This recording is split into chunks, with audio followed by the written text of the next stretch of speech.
Good evening. 7 years ago, little William Tyrell disappeared on the mid-north coast. Today, police made the heartbreaking admission they're looking for his remains.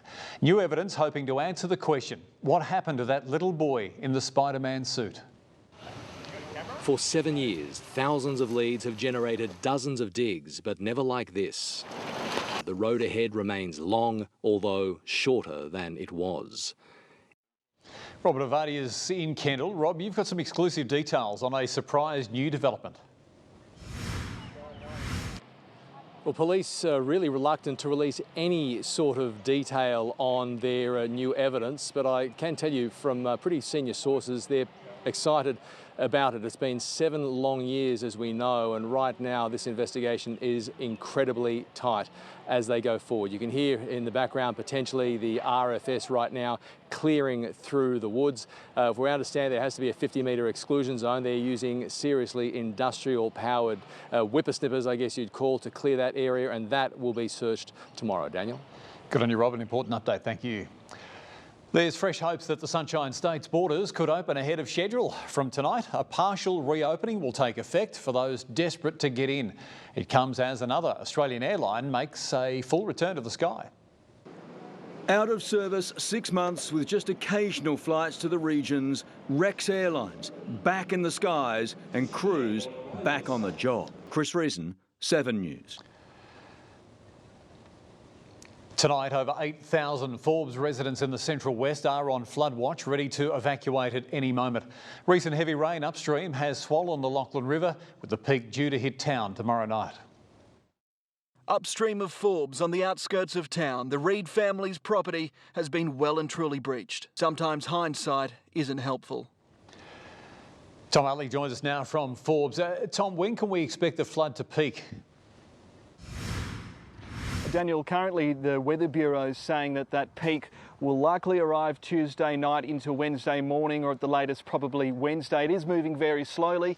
Have a look at the Lachlan River now, currently at 9.3 metres and rising at a rate of about 1.6 centimetres per hour. Now, the levels upstream are actually higher than they were in 2016, and because it is certainly due to get worse before it gets better. Good on you, Tom. Thanks again for that update. The future of Australia's coal industry is in limbo as the federal government forges on with its plan to reduce emissions. Some members of the coalition blasting our pathway to net zero as the Prime Minister is forced to defend his climate policy.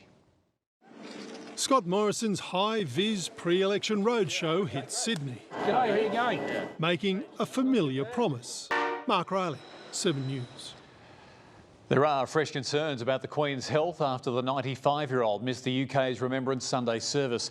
After vowing to be there, the monarch pulled out at the last minute with a sprained back. A national occasion back to pre-pandemic scale and poignancy. And Sarah Greenhalgh is in London for us tonight. Sarah, that's 2 scares for the Queen within a month. Cancelled just 2 hours before the ceremony, Daniel. Clearly the advice was that sitting or standing for such a long period of time wasn't wise.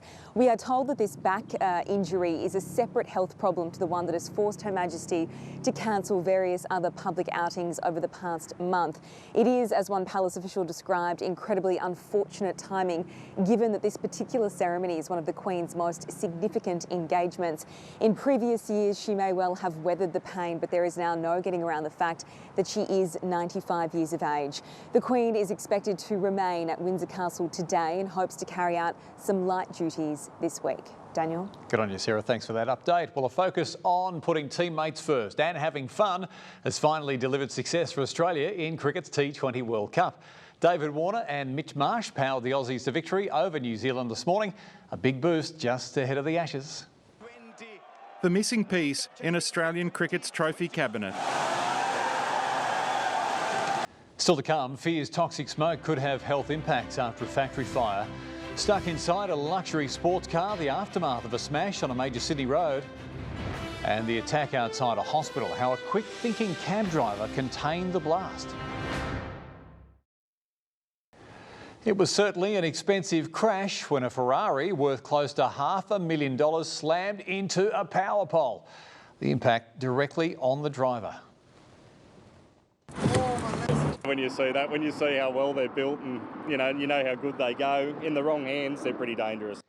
Yeah, the driver suffered a serious head injury. His passenger, lower leg injuries. The car, a total write-off. A multi-million-dollar factory fire that caused a toxic smoke alert in the Hunter Valley is still smouldering a day later. Dangerous chemicals fueled the blaze in Kurri Kurri. Today, residents were briefed by fire officers about the health impacts. We've put out the advice for people to keep their windows and doors closed so that if they were to be impacted by the smoke, it wouldn't be going into their residences. Police haven't ruled out arson. 10 people, including 5 children, have escaped serious injury after a Sydney home was peppered with bullets overnight. A respected local family lives there. Police believe the shooter got the wrong house.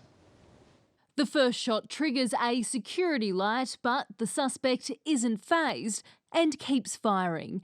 6 bullets blasted into the Bankstown home. Austria will enter a nationwide lockdown, but only for the unvaccinated. A surge in COVID cases, including a new daily record of more than 13,000, has seen it become the first European nation to reintroduce severe restrictions.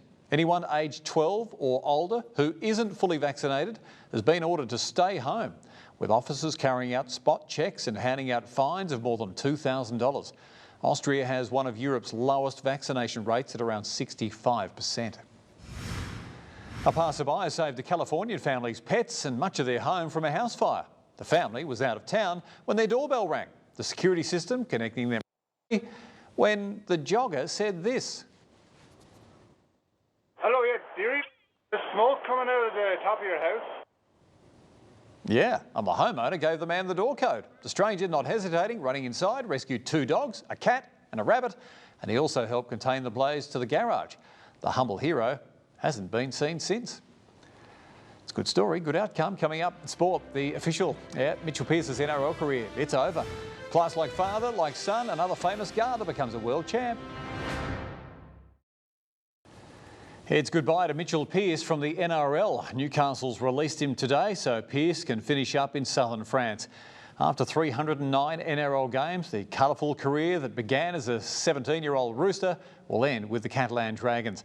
Well, an Aussie golfer normally relies on rental cars on the LPGA Tour, but this 7-iron in the final round of the Pelican Championship in Florida has changed all of that. It was an absolute ripper, such a good-looking shot and a dandy to get in. Check it out.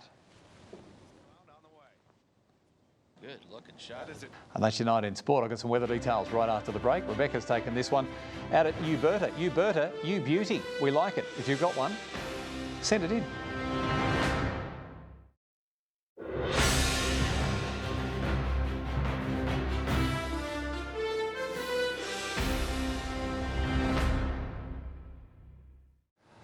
Time once again for a look at your national weather picture. Let's go to those maps to show you how it was today. 11 degrees in Orange was a bit like temp for the bulk of the day was about 2 degrees. I think it warmed up at around 130 degrees. I think it warmed up at around 130 to about 3.5. 20 for Dubbo, the end result. And again, it felt fresher, and 25 for Coffs Harbour, but it was still very, very windy. Now, the good news is a lot of that has now started to ease, so let's move on through here on your synoptic chart. So Tuesday, basically clear. A high, it's keeping things nice and stable, all pretty good.